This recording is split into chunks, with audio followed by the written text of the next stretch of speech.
السلام علیکم. پاپولر رمضان special transmission میں ہوں آپ کے ساتھ زوبیہ شفیق. ناظرین، جیسا کہ آپ کو پتہ ہے کہ ماہ رمضان ماشاءاللہ بہت بابرکت، بہت ہی رحمتوں سے بھرا مہینہ جو ہمارے درمیان میں موجود ہے، اور ہم اللہ تعالیٰ کا جتنا شکر ادا کریں تو کم ہے کہ اللہ تعالیٰ نے ہمیں اس نعمت سے نوازا. اللہ تعالیٰ نے ہمیں ان لوگوں میں چنا کہ جو اللہ تعالیٰ کی حمد و ثنا، اللہ تعالیٰ کا ذکر کر سکتے ہیں. ہم اپنے ہر پروگرام میں کوئی نہ کوئی اسپیسیفک ٹاپک لے کر آتے ہیں، سوال و جواب بات ہوتے ہیں، ہماری بہت ساری کنفیوژنز ہوتی ہیں جن کو دور کرنے کے لیے ہمارے پاس اسٹوڈیو میں مذہبی اسکالر محمد ارشاد نعیمی نقشبندی صاحب موجود ہیں، اور آپ کے ساتھ آج کی نشست میں موجود ہیں محمد شعیب ظہوری جو کہ ماشاءاللہ نعت خواں ہیں. ناظرین، آج کے پروگرام کی اگر ہم بات کریں تو ایک حدیث قدسی ہے جس کا مفہوم یہ ہے کہ میں ایک چھپا ہوا خزانہ تھا، میں نے چاہا کہ میں پہچانا جاؤں تو میں نے مخلوق پیدا کر دی. یعنی کہ اس چیز سے ہمیں سمجھ آتی ہے کہ دنیا میں آنے کا مقصد جو ہے وہ معرفت الہی ہے. یہاں پہ ہمیں ایک بات بہت واضح جو ہے وہ سمجھ میں آتی ہے کہ دنیا میں آنے کا جو پرپز ہے، دنیا میں آنے کا جو مقصد ہے وہ معرفت الہی ہے، کہ اللہ تعالیٰ کو پہچانا جائے. اللہ تعالیٰ کے جتنے بھی اوصاف ہیں، اللہ تعالیٰ کی جتنی بھی خوبیاں ہیں، ان کا ایک شکر تو ہم ادا کرتے ہیں، لیکن ان کے ساتھ ساتھ ان تک پہنچنا، ان کو پہچاننا جو ہے انسان کا دنیا میں آنے کا مقصد ہے. نہیں تو عبادت کے لیے جو ہے وہ تو فرشتے کافی تھے، فرشتے بہت زیادہ تھے جو اللہ تعالیٰ کا ذکر کرتے تھے، اللہ تعالیٰ کو سجدہ ریز ہوتے تھے، تو انسان کی ضرورت نہیں تھی. پھر اگر پہچاننے کی، اللہ تعالیٰ کی معرفت کی بات آتی ہے تو یہاں حضرت علی رضی اللہ تعالیٰ عنہ کا ایک جو ہے وہ قول مجھے یاد آتا ہے کہ حضرت علی رضی اللہ تعالیٰ عنہ فرماتے ہیں کہ میں نے اپنے رب کو اپنے ارادوں کے ٹوٹنے سے پہچانا. کہ انسان کا جیسے کہ آج کل کے حالات چل رہے ہیں کہ ہم نے اتنی تمہیدیں باندھی ہوئی تھی، اتنے ارادے تھے ہمارے رمضان کے حوالے سے، ایون کہ ہم سال کے آخر بلکہ اگلے سال کے حوالے سے اگلے 10 سالوں کی ہم نے ایک پلاننگ کر لی ہوتی ہے اور اس پلاننگ کے اوپر ہم فالو اپ ہو رہے ہوتے ہیں، لیکن اللہ تعالیٰ ایک منٹ میں ہمارے وہ پلاننگز ختم کر دیتے ہیں اور اللہ تعالیٰ کہتے ہیں کہ ہاں جی اب بتائیں کیا کرنا ہے. تو یہ ساری چیزوں کو آج کے پروگرام میں مفتی صاحب آپ کا بھی ہم جو ہے وہ بہت مشکور ہے کہ آپ ہمارے ساتھ شامل ہیں، کہ ہماری یہ جو بہت ساری کنفیوژنس ہیں ان کو دور کرنے کے لیے آپ سے بھی ہم محو گفتگو ہوں گے کہ اللہ تعالیٰ کو پہچان، اللہ تعالیٰ کی پہچان، اللہ تعالیٰ کی معرفت کو بیان ہم کیسے کر سکتے ہیں، کیسے معرفت حاصل ہو سکتی ہے. اللہ تعالیٰ کے اگر ہم جاننا پہچاننا شروع کریں تو ہر چیز پہچان دیتی ہے اللہ تعالیٰ کی. دنیا میں کوئی ایک ایسی چیز نہیں ہے جو اللہ تعالیٰ کی پہچان نہیں دیتی، لیکن پھر بھی ہم کیسے پہچان سکتے ہیں؟ ہم معرفت ہے کیا؟ میرا اگر آپ سے میں ایک سادہ الفاظ میں سوال کروں تو وہ یہ سوال یہی ہوگا کہ معرفت الہی ہے کیا؟ صلی اللہ علی حبیبہ سیدنا محمد وآلہ وصحابہ وسلم. بسم اللہ الرحمن الرحیم. قال اللہ تبارک و تعالی فی الکلام المجید وفرقان الحمید وما خلقت الجن والانس الا لیعبدون. اللہ تبارک و تعالی نے انسان کو پیدا کرنے کا مقصد قرآن کریم فرقان حمید کے اندر فرمایا. اللہ تعالیٰ فرماتا ہے کہ میں نے جنوں کو اور انسانوں کو اپنی عبادت کے لیے پیدا فرمایا. بے شک. ایک اور جگہ پر اللہ تبارک و تعالیٰ انسان کی تخلیق کا مقصد فرماتے ہیں کنتم خیر امہ اخرجت للناس، کہ تم بہترین امت ہو، تمہیں لوگوں کے لیے نکالا گیا ہے. یعنی اگر دیکھا جائے جہاں تک عبادت کا تعلق ہے وہ اللہ کی عبادت اور اس کے ساتھ ساتھ بندگی کے ساتھ ساتھ انسانوں کی خدمت، اللہ کے مخلوق کی خدمت، یہ اللہ تبارک و تعالی نے انسان کو اس لیے پیدا کیا. اور جہاں تک اللہ کی ذات کی معرفت ہے اس کے بارے میں کہ انسان کیسے اللہ کو پہچان سکتا ہے، پہلی بات تو یہ میں عرض کروں گا کہ اللہ تبارک و تعالیٰ کی ذات کے بارے میں زیادہ سوال و جواب وہ کیا ہے، کیسے ہے، کہاں ہے، قرآن کریم ہمیں اس کے بارے میں جو ہے وہ رہنمائی فرماتا ہے. اللہ فرماتا ہے قل هو اللہ احد اللہ الصمد لم یلد ولم یولد ولم یکن له کفوا احد. یعنی اس کا جو کنسپٹ ہے، جو تصور ہے کہ اس کے حوالے سے وہ اکیلا ہے، اور وہ بے نیاز ہے، وہ کسی کا بیٹا نہیں، نہ اس کا کوئی بیٹا ہے، وہ اکیلا بے ہے۔ شک بے شک۔ تو ہمیں جو تعلیمات دی گئی ہیں وہ یہ ہے کہ آپ نے اللہ تبارک و تعالیٰ کو جسم مکان سے پاک تصور کرنا ہے تاکہ ہم جو ہے وہ مسلمان رہیں۔ اور جہاں تک انسان کی معرفت کا تعلق ہے اس کے بارے میں فرمایا جاتا ہے من عرف نفسہ فقد عرف اللہ، جس نے اپنے نفس کو پہچان لیا اس نے اللہ کو پہچان لیا۔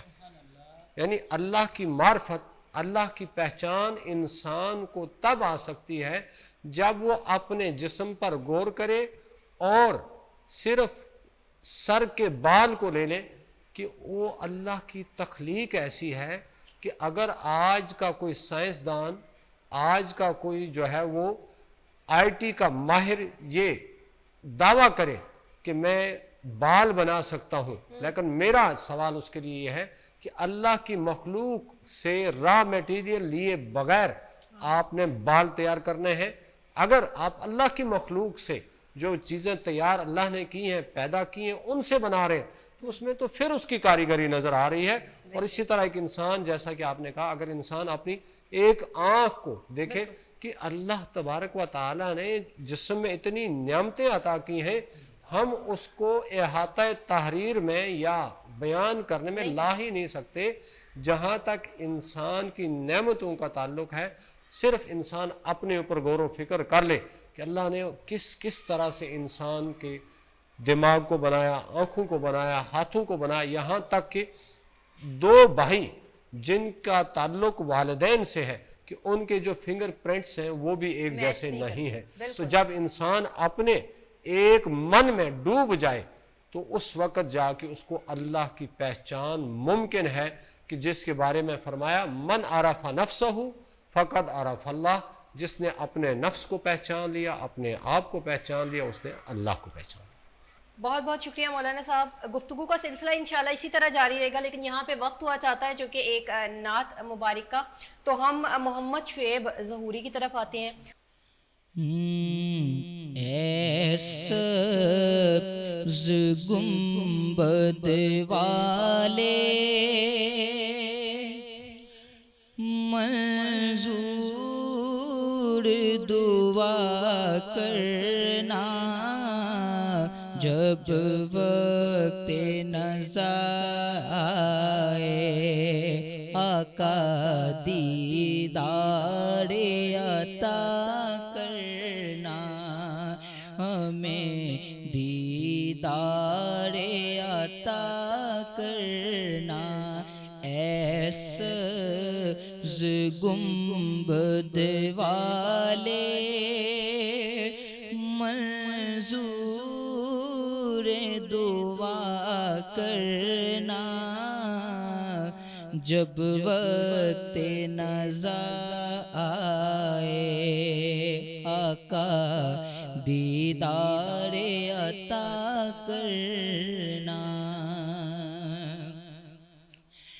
اے نور خدا آ کر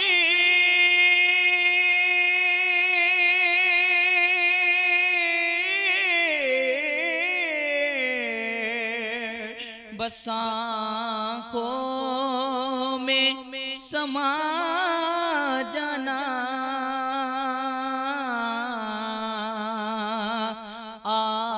آنکھوں میں سما جانا، عطا کرنا، ہمیں دیدار عطا کرنا۔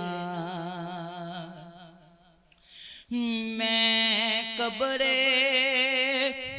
اندھیری میں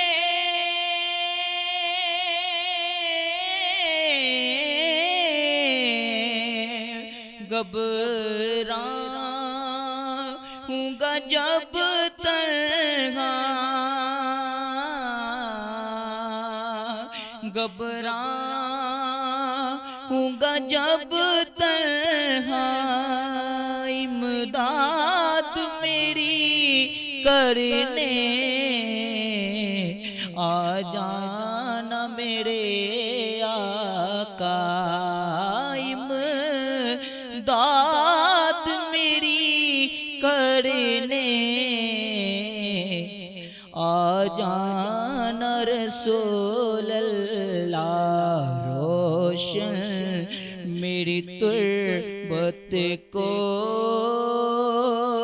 للہ ذرا کرنا جب وقت نزا آئے آقا دیدار عطا کرنا مجرم ہوں جہاں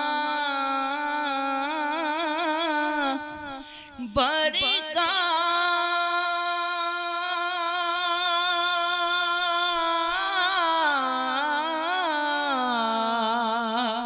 آقا معاشر میں برم رکھنا رسوائے زمانہ ہوں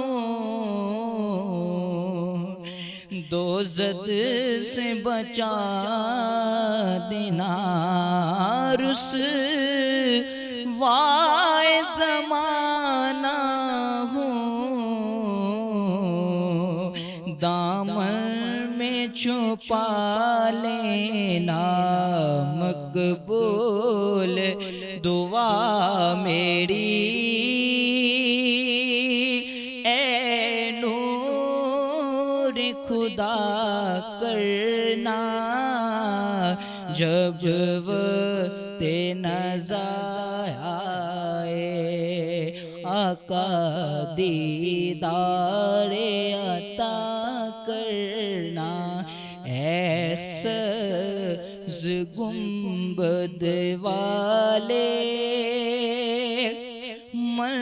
منظور دعا کرنا جب وقت نزا آئے آقا دیدار عطا کرنا. اچھا مولانا صاحب، معرفت الہی کیا ہے یہ آپ نے بتایا ہمیں. اب یہاں پہ سوال یہ آتا ہے کہ معرفت الہی، قرب الہی جو ہے وہ حاصل کیسے کی جا سکتی ہے؟ تو یہ اس میں روشنی تھوڑی سی ڈالیں اگر آپ تو. بسم اللہ الرحمن الرحیم. اللہ تبارک و تعالی ارشاد فرماتا ہے جی جو ایک حدیث قدسی کہلاتی ہے، جی اور آپ صلی اللہ علیہ وسلم فرماتے ہیں یتقرب الیہ بالنوافل. اللہ فرماتا ہے کہ تم میرا جو قرب حاصل کر سکتے ہو وہ نوافل کے ذریعے سے کر سکتے ہو. ٹھیک.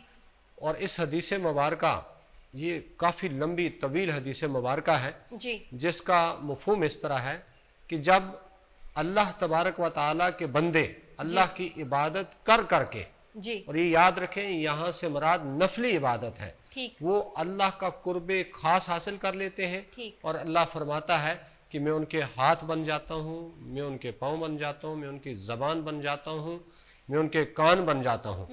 اور یاد رکھیں یہاں زبان بننے کا، کان بننے کا، ہاتھ بننے کا مطلب یہ ہے کہ طاقت رب ذوالجلال کی ہوتی ہے اور اعضاء ان کے موجود ہوتے ہیں.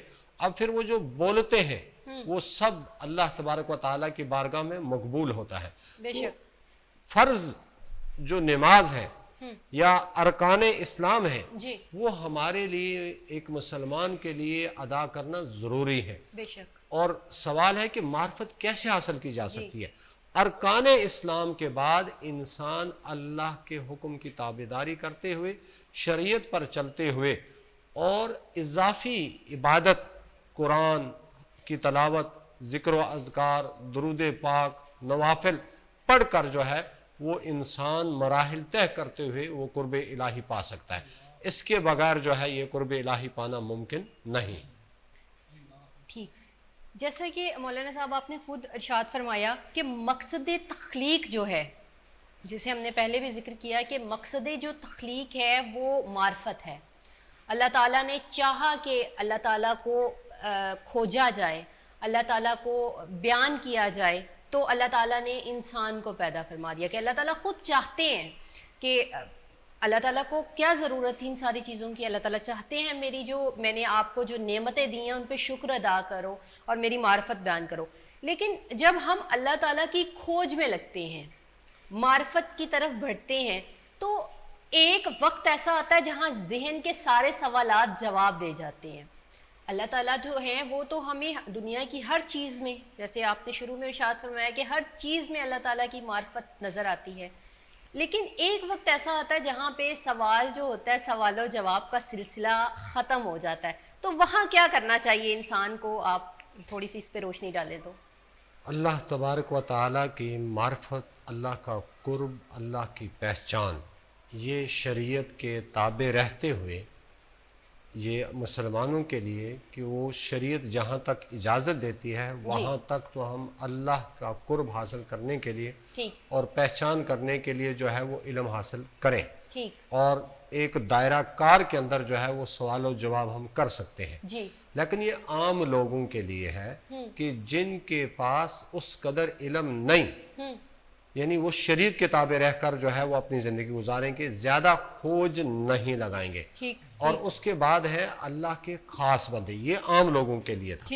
خاص بندے کیوں؟ اللہ تبارک و تعالیٰ ان کو اپنا قرب خود بخود عطا کرتا ہے.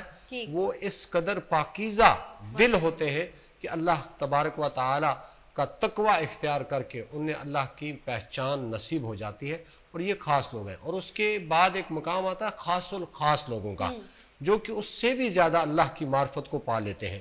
اور پھر کچھ لوگ ایسے ہوتے ہیں جن کو جو ہے وہ عمومی طور پر شریعت کا علم ہو جائے اور وہ اپنی زندگی گزاریں, اور جب عبادت کر کر کے وہ جب تک آپ صلی اللہ علیہ وسلم کی معرفت کو نہیں پا لیتے وہ اللہ کی معرفت نہیں پا سکتے. جس کو ہم یہ کہتے ہیں کہ 3 حصے کریں گے, ایک ہے جو شریعت کے تابع ہیں, اور دوسرے وہ لوگ ہیں شریعت کی اتباع کرتے ہوئے فنا فی الرسول ہو جائیں, اور تیسرا وہ ہے کہ رسول اللہ صلی اللہ علیہ وسلم سے ہوتے ہوئے فنا فی اللہ ہو جائیں. یعنی رسول اللہ کی ذات میں اپنے آپ کو فنا کرنا, اور اس کے بعد جا کر انسان جو ہے وہ فنا فی اللہ ہو سکتا ہے, یعنی اللہ کی معرفت تک پہنچ سکتا ہے. ہماری تو پہنچ جو ہے وہ علم شریعت تک نہیں. مثلا ہم دیکھ لیں اس وقت اللہ تبارک و تعالیٰ نے اسی رمضان المبارک کے اندر قرآن کریم کے 30 پارے ہمیں عطا کیے ہیں, اور وہ 30 پارے ہم چونکہ اجمی ہیں اور عربوں کو بھی دیکھ لیں, وہ ان 30 پاروں تک رسائی حاصل نہیں کر سکتے. ان کی تفاسیر, ان کے معنی, ان کے جو اللہ تبارک و تعالیٰ نے جو رموز رکھے ہیں ہم اس کو حاصل نہیں کر سکتے. چہ جائے کہ ہم جو ہے وہ اللہ تعالیٰ کی یا اللہ کے نبی صلی اللہ علیہ وسلم کے, اللہ کے خاص بندوں کی معرفت, یہ کہنے کا مطلب یہ ہرگز نہیں کہ یہ ناممکن ہے, ناممکن نہیں.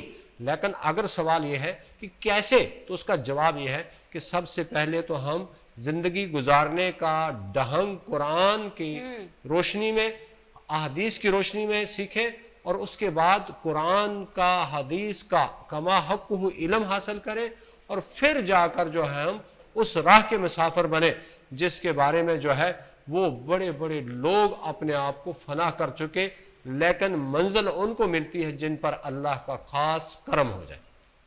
جی ناظرین, گفتگو کا سلسلہ اسی طرح جاری رہے گا, لیکن ابھی وقت ہوا چاہتا ہے ایک نعت شریف کا, تو ہم چلتے ہیں محمد شعیب ظہوری کی طرف. آپ کیا سناؤ گے اب؟ جی میں پیر نصیر الدین نصیر شاہ صاحب کا بہت مشہور کلام پیش کرنا جا رہا ہوں حضور کی بارگاہ میں. ایک پرقرزبان زبانہ ہے, اس سماج کیجیے گا. جی. ایک میں ہی نہیں ان پر قربان زمانہ ہے, ایک میں ہی نہیں ان پر قربان زمانہ ہے. ایک میں ہی نہیں ان پر قربان زمانہ ہے، ایک میں ہی نہیں ان پر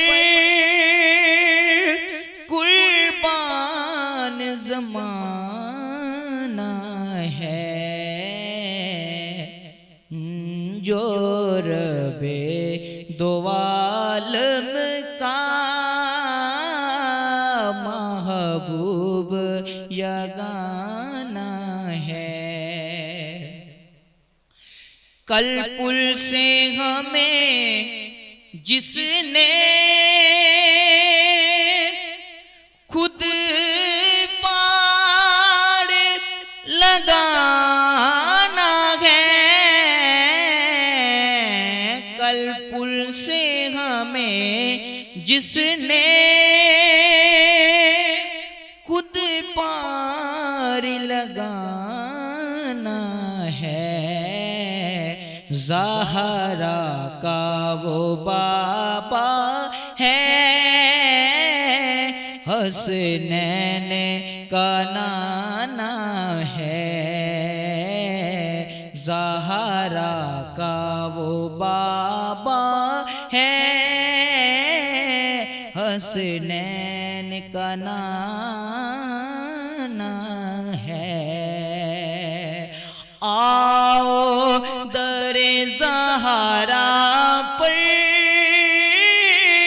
آؤ در زہرا پر، پھیلائے ہوئے دامن، آؤ در زہرا پر ہوئے دامن، ہے نسل کریموں کی لجپال گھرانہ ہے،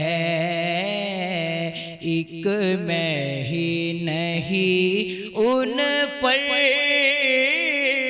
قربان زمانہ ہے۔ سماعت کیجیے گا، یہ کہہ کے درے حق سے لی موت میں کچھ مولا، یہ کہہ کے درے حق سے میں کچھ مولا، میلاد کی آمد ہے، محفل کو سجانا ہے، میلاد کی آمد ہے، محفل کو سجانا ہے، ایک میں ہی نہیں ان پر قربان زمانہ ہے۔ ماشاءاللہ بہت خوبصورت، رحمتوں برکتوں بھرا رمضان، اور رمضان میں یہ رحمتیں ہم پر اسی طرح نچھاور ہوتی رہیں، اور ہم انشاءاللہ اسی طرح آپ سے گفتگو کا سلسلہ جاری رکھیں گے۔ لیکن آج کے پروگرام میں چونکہ وقت جو ہے وہ بہت کم ہے، اینڈنگ کی طرف پروگرام جا رہا ہے، تو آج کے پروگرام میں ہم آپ سے شکریہ ادا کرتے ہیں کہ آپ پروگرام میں شامل ہوئے۔ محمد شہیب ظہوری، آپ کا بہت بہت شکریہ کہ آپ نے ماشاءاللہ بہت اچھا کلام سنایا، اور پروگرام کا جو ہے وہ وقت یہاں پہ ختم ہوا جاتا ہے۔ اگر آپ بھی ہمارے پروگرام میں شامل ہونا چاہتے ہیں تو شامل ہونے کا طریقہ بہت آسان ہے۔ اگر آپ نعت پڑھنے کی خواہش مند ہیں تو اسکرین پر دیے گئے نمبر پر کانٹیکٹ کریں، اور آج کے پروگرام میں اجازت دیجیے اپنے ہوسٹ زوبیہ شفیق کو۔